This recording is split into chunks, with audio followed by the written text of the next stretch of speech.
Assalamualaikum warahmatullahi wabarakatuh. Shalom, Om Swastiastu, Namo Buddhaya, Salam Kebajikan, Rahayu.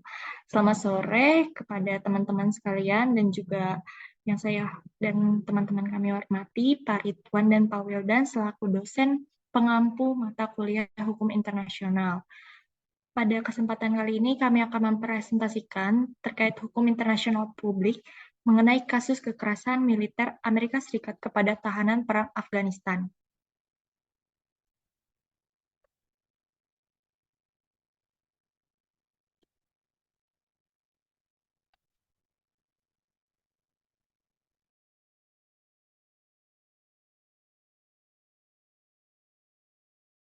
Sebelumnya, saya dan teman-teman saya izinkan memperkenalkan diri.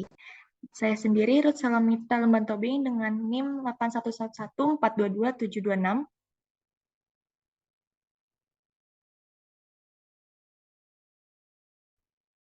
Saya Marsyanda Delia dengan NIM belakang 733.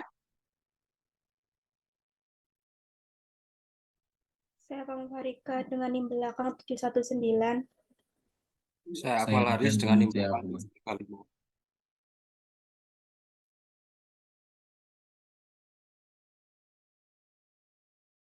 Saya Akmal Haris dengan NIM belakang 735. Saya Priyansa Mufti Akbar dengan NIM belakang 721.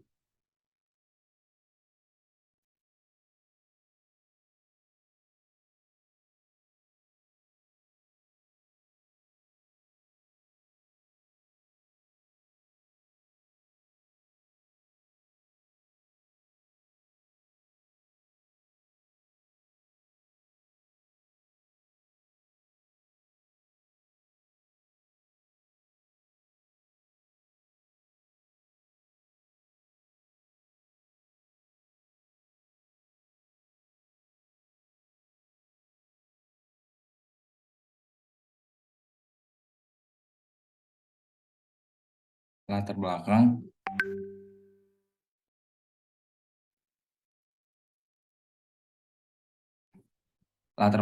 Perang Afghanistan adalah konflik bersenjata yang berlangsung sejak tahun 2001 hingga 2023 antara Amerika Serikat dan sekutunya melawan Taliban dan kelompok teroris Afghanistan. Perang ini dimulai sebagai bagian dari operasi militer Amerika Serikat untuk menangkap Osama bin Laden, pemimpin Al-Qaeda yang bertanggung jawab atas serangan 11 September 2001 terhadap Amerika Serikat. Perang ini juga bertujuan untuk menggulingkan rezim Taliban yang mendukung Al-Qaeda dan membawa demokrasi dan stabilitas ke Afghanistan. Selama perang ini, banyak tahanan perang yang ditangkap oleh pasukan Amerika Serikat dan sekutunya, baik dari pihak Taliban maupun Al-Qaeda. Tahanan-tahanan ini kemudian ditahan di berbagai fasilitas penahanan, termasuk di Bagram Air Base, Guantanamo Bay, dan Abu Ghraib. Namun banyak laporan dan bukti yang menunjukkan bahwa tahanan-tahanan ini mengalami berbagai bentuk kekerasan dan penyiksaan oleh militer Amerika Serikat dan sekutunya yang melanggar hukum humaniter internasional, khususnya Konvensi Jenewa 3 1949 tentang perlakuan terhadap tawanan perang. Kasus-kasus kekerasan militer Amerika Serikat terhadap tahanan perang Afghanistan ini menimbulkan banyak kontroversi dan kritik baik dari masyarakat internasional maupun dari rakyat Amerika Serikat sendiri. Banyak tuntutan agar militer Amerika Serikat dan sekutunya bertanggung jawab atas pelanggaran hak asasi manusia yang mereka lakukan dan agar korban-korban kekerasan mendapatkan keadilan dan kompensasi. Namun hingga kini masih belum ada penegakan hukum pidana internasional yang efektif terhadap kasus-kasus ini karena berbagai hambatan politik, hukum, dan praktis. Adapun faktor-faktor yang menyebabkan militer Amerika Serikat melakukan kekerasan terhadap tahanan perang di Afghanistan adalah yang pertama adalah tujuan interogasi. Militer Amerika ingin mendapatkan informasi penting dari tahanan perang Afghanistan, terutama yang berkaitan dengan Al-Qaeda dan Osama bin Laden yang bertanggung jawab atas serangan 11 September 2001 terhadap Amerika Serikat. Yang kedua adalah kebijakan dan doktrin. Militer Amerika menganggap bahwa tahanan perang Afghanistan tidak berhak mendapatkan perlindungan hukum humaniter internasional, khususnya Konvensi Jenewa 3 tahun 1949 tentang perlakuan terhadap tahanan perang. Yang ketiga adalah budaya dan mentalitas. Militer Amerika memiliki budaya dan mentalitas yang cenderung menganggap rendah dan menghina tahanan perang Afghanistan yang dianggap sebagai musuh, teroris, dan barbar.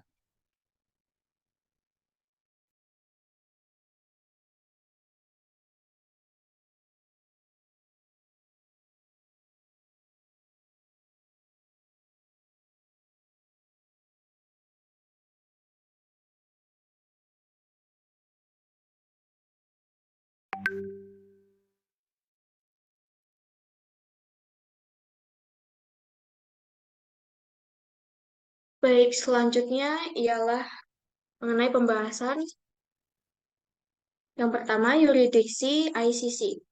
Tindakan kekerasan militer Amerika Serikat terhadap tawanan perang di Afghanistan merupakan pelanggaran hukum internasional dan dapat dianggap sebagai kejahatan perang. Hal ini melanggar Konvensi Jenewa 4 tentang perlindungan warga sipil dan tawanan perang dalam konflik bersenjata internasional.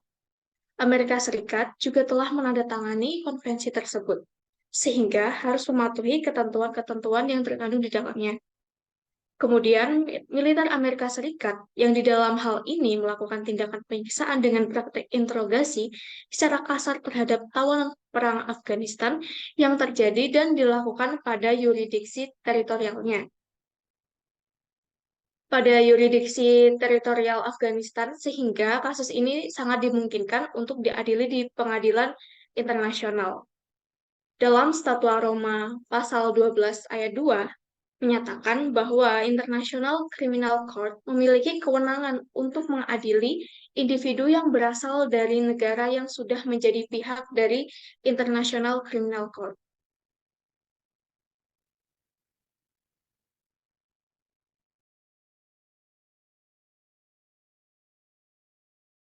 Alasan praktek penyiksaan terhadap tahanan perang yang dilakukan oleh militer Amerika Serikat kepada tahanan perang Afghanistan dapat diadili di International Criminal Court atau ICC. Yurisdiksi ICC. ICC memiliki yurisdiksi atas kejahatan paling serius yang mengkhawatirkan komunitas internasional secara keseluruhan, termasuk kejahatan perang.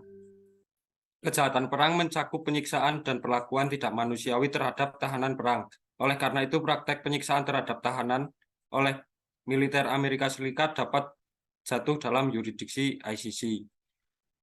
Selanjutnya, lokasi kejahatan. Kejahatan tersebut dilakukan di wilayah Afghanistan, sebuah negara yang merupakan pihak dari Statuta Roma, perjanjian yang mendirikan ICC. Oleh karena itu, ICC memiliki yurisdiksi teritorial atas kejahatan tersebut. Kekurangan penuntutan nasional. Meskipun Amerika Serikat memiliki sistem hukum yang kuat, negara ini belum menuntut individu yang bertanggung jawab atas kebijakan penyiksaan ini. Hal ini dapat memperkuat argumen bahwa ICC harus melanjutkan dengan penyelidikan dan penuntutan, karena negara asal pelaku tidak mau dan tidak mampu melakukannya. Bukti yang memadai. ICC menemukan bukti yang memadai untuk menuntut warga negara Amerika Serikat atas kejahatan perang, termasuk penyiksaan dan perlakuan tidak manusiawi. Pengakuan internasional. Meskipun Amerika Serikat bukan pihak dalam Statuta Roma, banyak negara lain yang adalah pihak dalam perjanjian ini dan mengakui yurisdiksi ICC. Oleh karena itu, penuntutan di ICC dapat memberikan bentuk pengakuan dan keadilan internasional bagi korban kejahatan ini.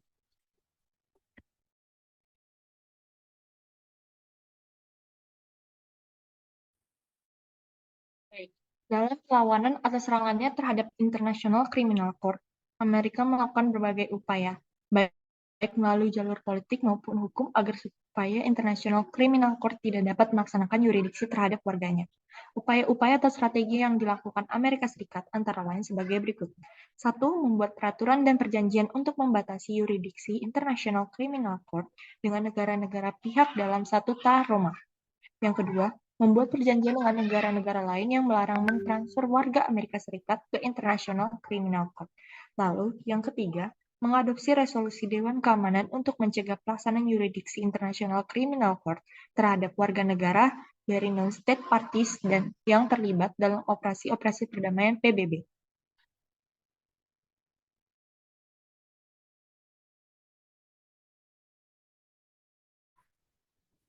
Kesimpulan,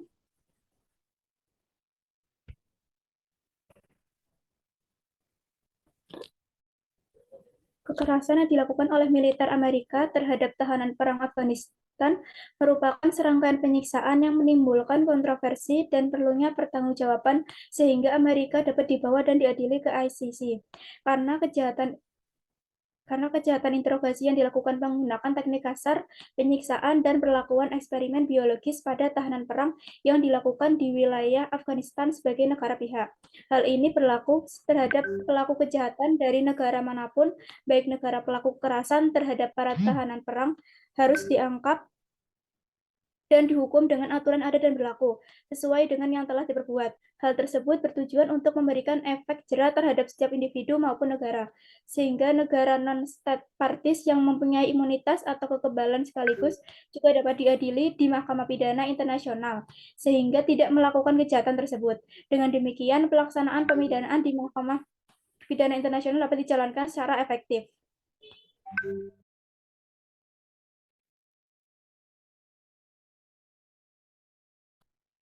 Baik, sekian presentasi yang kami sampaikan. Kami membuka sesi tanya jawab antara satu sama lain dari anggota. Boleh dimulai dari Marsyanda dulu.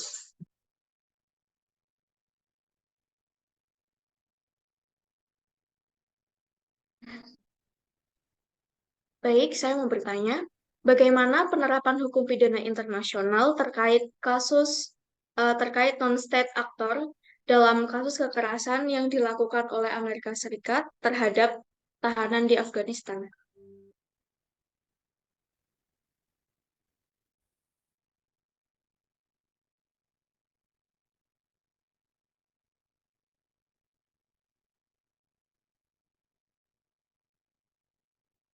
Oke, izinkan saya menjawab. Dalam hal ini dapat melibatkan prinsip-prinsip seperti kejahatan perang dan pelanggaran hak asasi manusia. Pengadilan internasional seperti Mahkamah Pidana Internasional atau ICC dapat memainkan peran dalam menilai tindakan tersebut. Namun, penting untuk diingat bahwa Amerika Serikat tidak menjadi anggota ICC dan memiliki kebijakan ketidakpartisipan, sehingga pengadilan nasional atau mekanisme hukum internasional itu sendiri lainnya dapat menjadi sarana untuk menangani kasus semacam itu, yang dimana penerapan hukum pidana internasional dalam konteks ini dapat bergantung pada kerjasama internasional, kepatuhan terhadap norma-norma hukum, dan juga pengawasan masyarakat internasionalnya. Selanjutnya, pertanyaan kedua akan dibacakan oleh saya sendiri.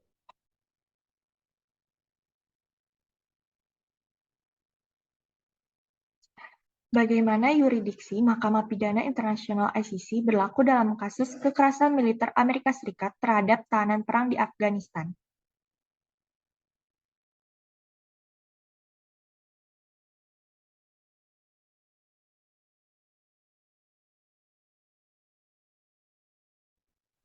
Baik, saya izin jawab.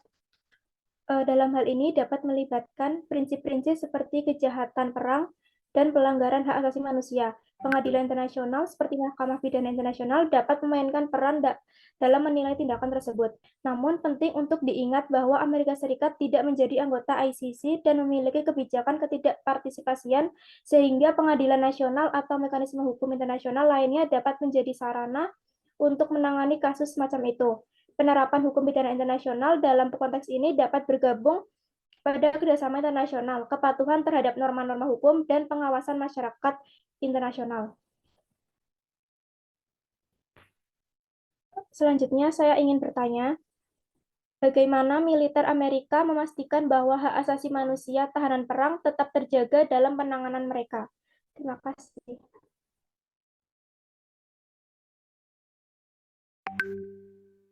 Saya izin menjawab. Militer Amerika telah mengimplementasikan protokol ketat dan mengawasi penanganan tahanan perang untuk memastikan kepatuhan terhadap. Baik, saya akan bertanya, bagaimana dampak kasus ini terhadap reputasi militer Amerika Serikat?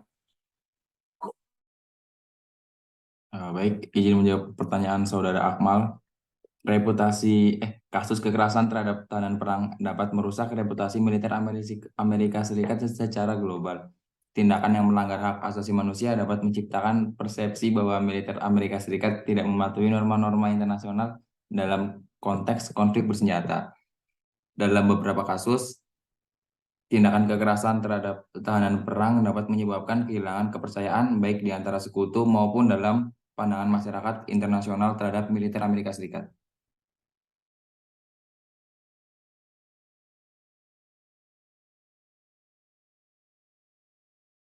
Oke, baik, selanjutnya saya akan bertanya, apa sikap dan tanggapan PBB terhadap kasus kekerasan militer Amerika Serikat terhadap tahanan perang Afghanistan?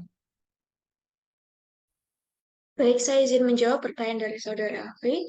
PBB telah mengeluarkan beberapa resolusi yang mengecam kekerasan militer Amerika Serikat terhadap tahanan perang Afghanistan, termasuk resolusi 1373 pada tahun 2001 yang meminta penarikan pasukan AS dari Afghanistan dalam waktu 60 hari.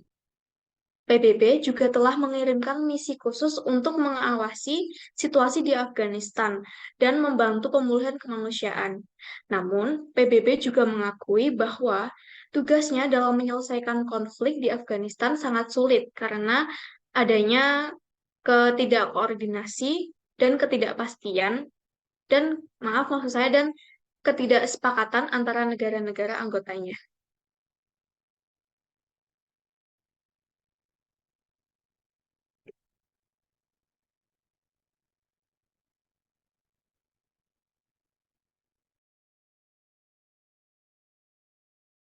Baik, apakah semua pertanyaan dari teman-teman sudah terjawab semua?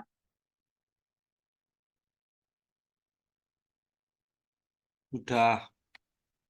Sudah. Baik, jika sudah, terima kasih. Presentasi ini akan ditutup. Terima kasih untuk teman-teman. Kiranya apabila ada kesalahan bisa dimaafkan. Sekian presentasi dari kelompok kami ucapkan terima kasih.